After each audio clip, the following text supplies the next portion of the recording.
आज हम हमारा नया चैप्टर शुरू कर रहे हैं, chapter number 5, that is magnetism and matter.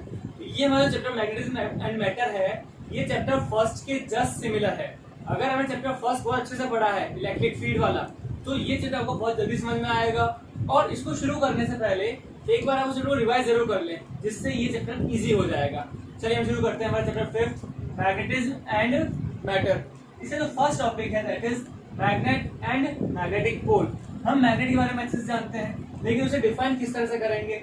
और जो मैग्नेट है उसके जो पोल्स होते हैं, हम बोलते हैं south pole and north pole, उसको कैसे डिफाइन करेंगे। तो हम पहले डिफाइन करते हैं मैग्नेट को। Magnet are such substance which has following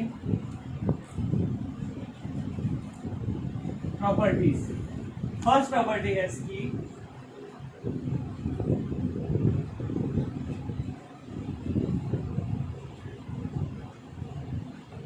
attractive property.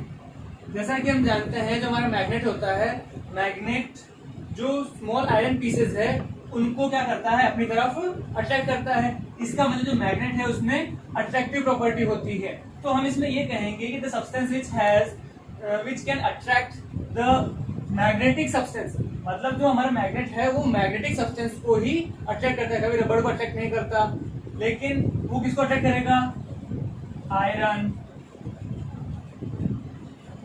Cobalt, निकल। तो इस तरह के सब्सटेंस हैं, ये सारे सब्सटेंस होते हैं मैग्नेटिक सब्सटेंस, जिनको क्या करता है, मैग्नेट अट्रैक्ट करता है। तो ऐसे सब्सटेंस को हम बोलते हैं मैग्नेट। ये इसकी पहली प्रॉपर्टी है। जब हमने बात की अट्रैक्टिव प्रॉपर्टी, तो इसी के साथ हम डिफाइन कर सकते हैं magnetic pole. Magnetic pole, magnetic pole को कैसे डिफाइन करेंगे, the region where the magnet can attract the maximum iron of pieces. जो हमारा मैग्नेट होता है, ठीक है, तो हमारे मैग्नेट में क्या होता है, जब हम किसी मैग्नेट को आयरन की जो छोटे छोटे पीसेस उनके पास लाते हैं, तो जो आयरन की वजह से अट्रैक्ट तो होंगे, लेकिन वो जो अट्रैक्शन होगा वो एंड्स के ऊपर ज्यादा होगा। तो ये जो हमारे एंड्स हैं, जहां पर अट्रैक्शन प्रॉपर्टी मैग्नेट की सबसे ज्यादा है, इन एंड को ही हम बोलते हैं मैग्नेटिक पोल। ठीक है, और ये जो मैग्नेटिक पोल है, हम जानते हैं दो पोल होते हैं। एक हमारे पास होता है साउथ पोल एंड सेकेंड हमारे पास होता है नॉर्थ पोल। तो मैग्नेट की वो रीजन जहां पर इसमें क्या होगा, मैग्नेटिक फोर्स बहुत ज्यादा होता है, मैग्नेटिक फील्ड बहुत स्ट्रांग होता है, जहां पर इसकी जो अट्रैक्टिव प्रॉपर्टी है वो बहुत ज्यादा होती है, उस रीजन को, उस एंड्स को हम बोलते हैं मैग्नेटिक पोल। जो हमारे होते हैं south pole and magnetic pole. अब हम पढ़ते हैं इसकी सेकंड प्रॉपर्टी। फर्स्ट प्रॉपर्टी थी अट्रैक्टिव प्रॉपर्टी, सेकंड हमारे पास है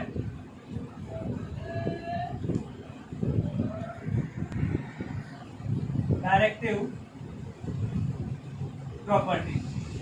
जो हमारे बार मैग्नेट्स होते हैं उनकी सेकंड प्रॉपर्टी है डायरेक्टिव प्रॉपर्टी। इसका मतलब ये है कि बार मैग्नेट की हेल्प से हम डायरेक्शन फाइंड कर सकते हैं। कैसे, जब भी हम किसी बार मैग्नेट को फ्रीली सस्पेंड करते हैं, अगर हमने क्या किया, इसको एक थ्रेड से बांधकर फ्रीली सस्पेंड जब करते हैं, तो हमारे जो बार मैग्नेट है हमेशा हमारे geographical north and south pole की तरफ ही रुकता है। इसका मतलब क्या हो, जब हम इस बार मैग्नेट को लटकाएंगे, फ्रीली सस्पेंड करेंगे, तो इसकी हम डायरेक्शन फाइंड कर सकते हैं कि इसका जो नॉर्थ पोल है ज्योग्राफिक नॉर्थ से रुकता है, और उसका साउथ पोल है वो ज्योग्राफिक साउथ से रुकता है। तो इसकी हेल्प से हम डायरेक्शन को भी फाइंड कर सकते हैं। हम बार मैग्नेट की प्रॉपर्टी से डायरेक्शन को फाइंड कर सकते हैं। अब हम बात करते हैं इसकी थर्ड प्रॉपर्टी की। जो हमारी बार मैग्नेट है उसकी थर्ड प्रॉपर्टी होती है like poles repel each other and unlike poles attract। हम जानते हैं जब भी हमारे पास अगर कोई दो बार मैग्नेट है, दोनों के पास नॉर्थ एंड साउथ पोल अगर होते हैं, हम क्या करते हैं, जब भी किसी दो लाइट पोल्स को अगर पास में लाते हैं, दोनों के बीच में क्या होगा, रिपल्शन होगा, और अनलाइक पोल्स के पास में लाते हैं तो इनके बीच में अट्रैक्शन होगा, सेम हमारे चार्जेस की तरह। Like charges repel each other and unlike charges attract each other. और इसकी लास्ट प्रॉपर्टी है that is magnetic poles exist in pair. ये बार मैग्नेट की सबसे इंपॉर्टेंट प्रॉपर्टी है कि जो हमारे मैग्नेटिक पोल्स होते हैं वो हमेशा पेयर में एग्जिस्ट करते हैं। पेयर में एग्जिस्ट करते हैं इसका मतलब ये हुआ कि अगर हमारे पास कोई बार मैग्नेट है जिसमें नॉर्थ और साउथ दो पोल्स हैं, अगर हम इसको ट्रांसवर्सली यहाँ से कट करते हैं, इस बार मैग्नेट को दो टुकड़ा कर देते हैं, तो ये वाला जो बार मैग्नेट होगा इसमें अपने आप दो नए पोल्स जनरेट हो जाएंगे, और इधर भी जो है इधर अपने आप नॉर्थ एंड साउथ। तो मतलब ये जो हमारे पास जो दो नए मैग्नेट हैं, ये इन दोनों मैग्नेट के पास भी नॉर्थ एंड साउथ दोनों अलग अलग सेपरेट पोल्स होंगे। ये कभी भी ऐसा पॉसिबल नहीं है कि एक मैग्नेट के अंदर सिर्फ एक ही तरह का पोल हो, चाहे नॉर्थ पोल हो चाहे साउथ पोल हो। जो मैग्नेटिक पोल्स हैं हमेशा पेयर में ही रहेंगे। आप जितनी अगर हम इस मैग्नेट को एक बार और कट कर देंगे तो फिर से जो दो नए मैग्नेट बनेंगे उसमें भी नॉर्थ एंड साउथ दोनों होंगे। कभी भी ऐसा पॉसिबल नहीं कि सिर्फ एक मैग्नेटिक पोल रहे। इसका मतलब क्या हुआ, magnetic poles exist in pair. अब हम बात करते हैं जो जब हम इसको डिवाइड करते हैं तो मैग्नेटिक पोल स्ट्रेंथ है उस पर क्या इफेक्ट पड़ेगा।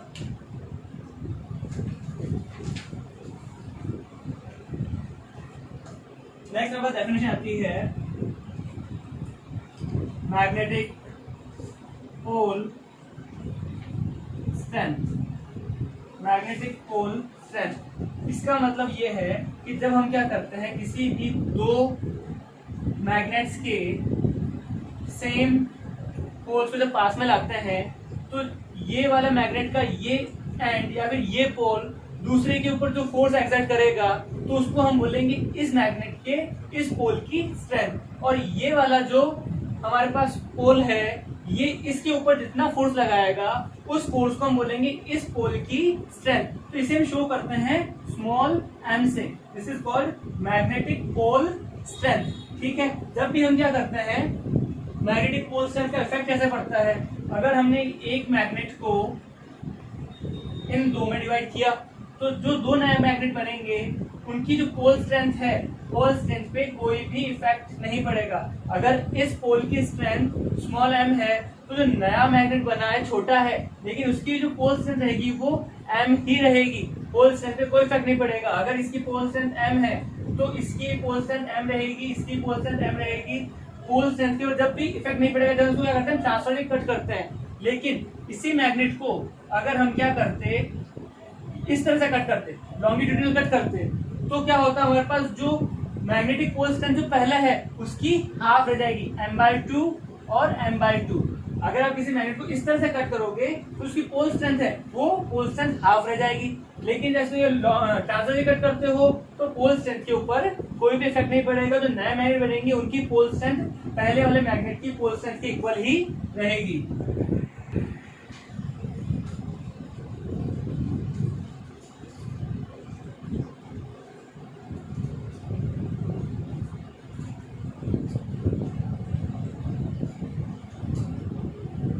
अब हम पढ़ेंगे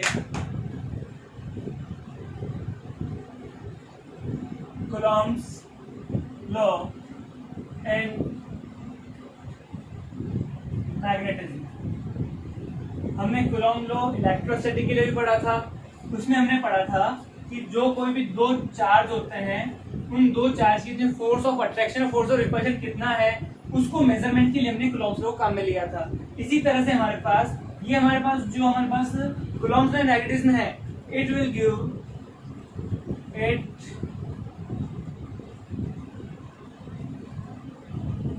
इट इज द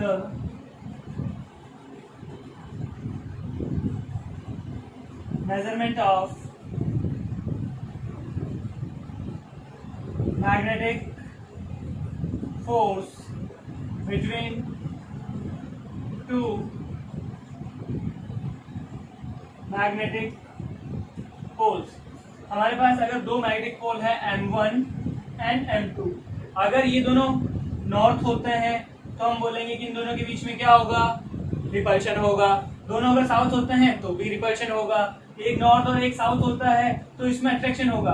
लेकिन ये जो दो पोल्स हैं हमारे पास, ये अट्रैक्शन रिपल्शन फोर्स की जो वैल्यू है उस वैल्यू को फाइंड करने के लिए हम यूज करेंगे कूलॉम्स लॉ का। तो हमारे पास कूलॉम्स ने हमें दिया था कि force of attraction repulsion is directly proportional to the product of both magnetic pole strength. जब हमारे पास दो पोल्स हैं, उनकी जो मैग्नेटिक स्ट्रेंथ है, पोल स्ट्रेंथ है, उसके प्रोडक्ट के डायरेक्टली प्रोपोर्शनल होगा। Second, F is inversely proportional to the square of distance between them. ये जो हमारे पास पोल्स हैं, इनके बीच का डिस्टेंस अगर r है, तो इन दोनों जो फोर्स होगा, फोर्स इनके डिस्टेंस के स्क्वायर के इनवर्सली प्रोपोर्शनल होगा। अगर हम कंबाइन करके लिखते हैं, that will be F is equal to, not equal to, this will be proportional, F will be proportional to m1 m2 upon r square। this proportion से हटाएंगे हम, तो F is equal to k m1 m2 upon r square, where k is again proportionality constant। और ये जो k है, इस k की वैल्यू हमारे पास होती है म्यू नॉट अपॉन 4 पाई। और इसे हम सॉल्व करते हैं, हमारे पास आता है 10 टू पावर -7। तो k is mu naught upon 4 पाई। और ये जो म्यू नॉट है, इस म्यू नॉट को हम बोलते हैं absolute value of free space.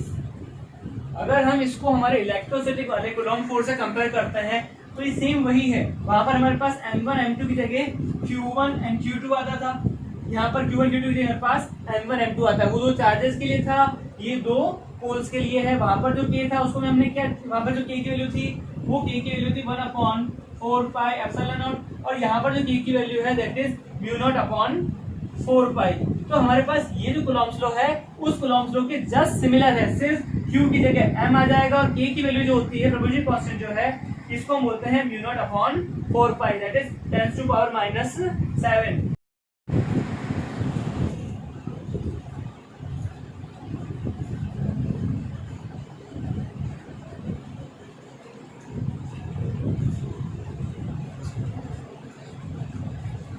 अब हम पढ़ते हैं नेक्स्ट, मैग्नेटिक फील्ड। जिस तरह से हमने इलेक्ट्रिक फील्ड पढ़ा था, तो इलेक्ट्रिक फील्ड में कहा था किसी भी चार्ज के अराउंड एक ऐसा स्पेस जहां पर हम किसी दूसरे चार्ज को लगाते हैं, तो वो इस चार्ज के अट्रैक्शन और रिपल्शन फोर्स को या इलेक्ट्रोस्टैटिक फोर्स को फील कर सकता है। तो उसी तरह से हम बात करेंगे, जो मैग्नेटिक फील्ड है, मैग्नेटिक फील्ड भी क्या होगा, space around a magnet in which it's magnetic effect can be experience. Magnet के चारों तरफ एक ऐसा स्पेस जहां पर हम इस मैग्नेट की जो मैग्नेटिक प्रॉपर्टीज है, मैग्नेटिक स्ट्रेंथ है, उसको फील कर सकते हैं। तो ये जो स्पेस होगा, इसको हम बोलेंगे magnetic field. So space around magnet in which its magnetic strength can be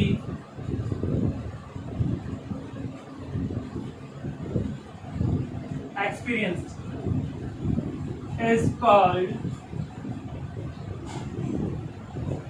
magnetic field. और जो मैग्नेटिक फील्ड है, इसकी यूनिट होती है टेस्ला। और ये जो वर्ड टेस्ला है, टेस्ला को हम शो करते हैं न्यूटन, एम्पियर इनवर्स और मीटर इनवर्स। ये टेस्ला की unit, newton, ampere inverse, metre inverse. अब ये यूनिट आई कहाँ से हम बात करते हैं, जो मैग्नेटिक फील्ड है उसको डिफाइन कर रहे हैं, हम वैसा ही करेंगे जैसे हमने इलेक्ट्रिक फील्ड को किया था।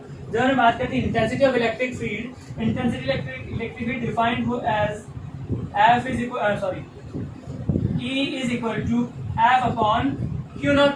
जब हम क्या करते हैं, इलेक्ट्रोस्टैटिक फोर्स में टेस्ट चार्ज का डिवाइड लगाते हैं, या फिर वो चार्ज जो उस फोर्स को फील कर रहा है, तो उसकी वैल्यू हमारे पास आती है electric intensity of electric field. Similarly intensity of magnetic field denoted by capital B।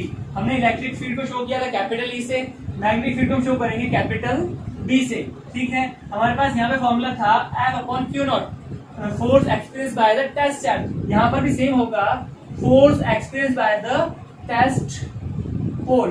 वहां पर हम कैसा ले लेते, पॉजिटिव यूनिट चार्ज, पॉजिटिव ले लेते। यहाँ पर हमारे पास जो टेस्ट पोल होगा that will be north pole, ठीक है। तो हमारे पास F जो होता है that is K M naught upon R square M naught. ये जो एम नॉट हमारा टेस्ट चार्ज है, अगर हम इससे इसको फिनिश करते हैं तो हमारे पास जो आएगा बी दैट विल बी के एम अपॉन आर स्क्वायर। तो हम बात करते हैं कि ये हमारे पास यूनिट कैसे आएगी। यूनिट हमारे पास आएगी, यहाँ से अगर यूनिट निकालोगे, फोर्स को किसे मेजर करेंगे हम, फोर्स हम मेजर करते हैं न्यूटन में, ठीक है। और ये जो पोल स्ट्रेंथ है, पोल स्ट्रेंथ की यूनिट होती है एम्पियर मीटर। तो ये रेसिप्रोकल में है, इट मींस एम्पियर इनवर्स और metre inverse. So unit of the tesla is newton, ampere inverse, metre inverse. और हमारे पास ये जो फोर्स, ये जो मैग्नेटिक फील्ड की वैल्यू आई है, this is magnetic field due to a point pole या आइसोलेटेड जो हम पोर्ट बोलते हैं, उसके लिए आएगा बी की वैल्यू।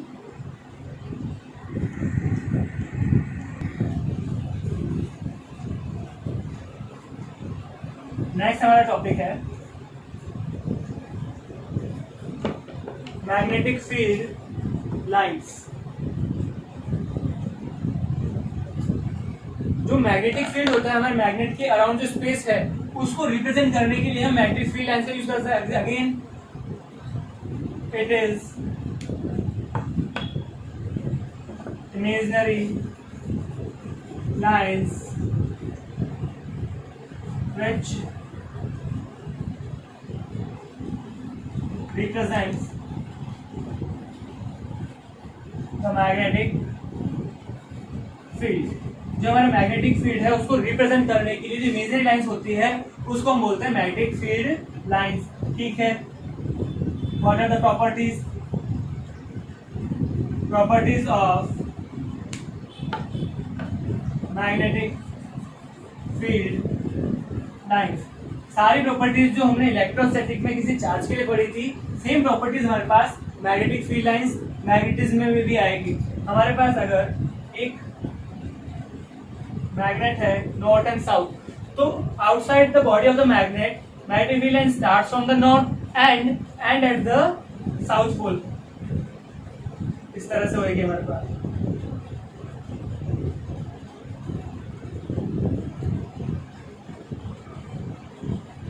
इसका मतलब क्या, फर्स्ट प्रॉपर्टी हम बोलेंगे जो मैग्नेटिक फील्ड लाइंस है स्टार्ट होती है नॉर्थ से और एंड होती है साउथ के ऊपर। फर्स्ट प्रॉपर्टी ये है। सेकंड प्रॉपर्टी हम बात करते हैं tangent at any point of the magnetic field lines gives the direction of magnetic field at that point. अगर हम मैग्नेटिक फील्ड लाइंस की किसी भी पॉइंट के ऊपर हम क्या करते हैं, टेंजेंट बनाते हैं, तो वो जो टेंजेंट होगा उस पॉइंट के ऊपर मैग्नेटिक फील्ड की डायरेक्शन को शो करेगा। जैसे हमारे पास इलेक्ट्रिक फील्ड में होता था, तो हम बात करते हैं इससे हमें डायरेक्शन की नॉलेज मिलती है। थर्ड हमारे पास आएगा where the magnetic field lines are close each other, where magnetic field will be strong। यहाँ पर क्या है, मैग्नेटिक फील्ड लाइंस यहाँ पर क्या है, बहुत पास है। मैग्नेटिक फील्ड लाइन जहाँ पे रिलेटिवली क्लोज होती है वहां पर मैग्नेटिक फील्ड भी स्ट्रॉन्ग होगा। और हम इस स्पेस की बात करते हैं तो यहाँ पर क्या होगा, मैग्नेटिक फील्ड लाइंस एक दूसरे से कंपैरेटिवली दूर है। इसका मतलब हमारे पास ये जो रीजन है, यहाँ पर मैग्नेटिक फील्ड भी वीक होगा, ठीक है। नेक्स्ट प्रॉपर्टी हमारी आती है, फोर्थ प्रॉपर्टी है magnetic field lines never intersect each other. जिस तरह हमारे पास इलेक्ट्रिक फील्ड लाइंस कभी नहीं काटती थी, ये भी मैग्नेटिक फील्ड लाइंस है, कभी भी एक दूसरे को इंटरसेक्ट नहीं करेगी। रीजन वही आएगा, at the intersect point there will be two direction of magnetic field which is not possible. अगर हम क्या करते हैं, गलती से भी कभी दो मैग्नेटिक फील्ड लाइंस कट करती है, तो जो इंटरसेक्ट पॉइंट होगा वहां पर दो इलेक्ट्रिक मैग्नेटिक फील्ड की डायरेक्शन होगी, जो पॉसिबल नहीं है। इसका मतलब क्या होगा, जो मैग्नेटिक फील्ड लाइंस है वो कभी भी एक दूसरे को इंटरसेक्ट नहीं करती है। प्रॉपर्टीज थी मैग्नेटिक फील्ड लाइंस की, चार प्रॉपर्टीज थी, चारों प्रॉपर्टीज इलेक्ट्रिक फील्ड लाइंस के सिमिलर ही है। इसकी एक प्रॉपर्टी और है, मैग्नेटिक फील्ड लाइंस आर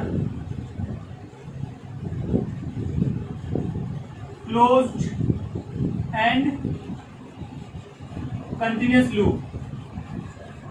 ये जो हमारे पास नेगेटिव लाइंस होती है ये हमेशा कंटिन्यूस होती है, कभी भी ये बीच में कहीं पे ब्रेक नहीं होगी। ऐसा पॉसिबल नहीं क्योंकि हमारे पास इलेक्ट्रिक फील्ड यहाँ पे है, यहाँ पे नहीं होगा, इसलिए जो मैग्नेटिक फील्ड लाइंस है वो हमेशा क्लोज एंड कंटिन्यूस लूप में होगी। सेकंड, ये मतलब नेगेटिव फील्ड लाइंस में हमेशा एरो शो करना जरूरी है। हम नॉर्थ से साउथ की बात करते हैं तो हमारे को इस तरह से हमेशा एरो भी शो करना होगा। तो ये जो सारी प्रॉपर्टीज थी ये थी नेगेटिव फील्ड लाइंस की।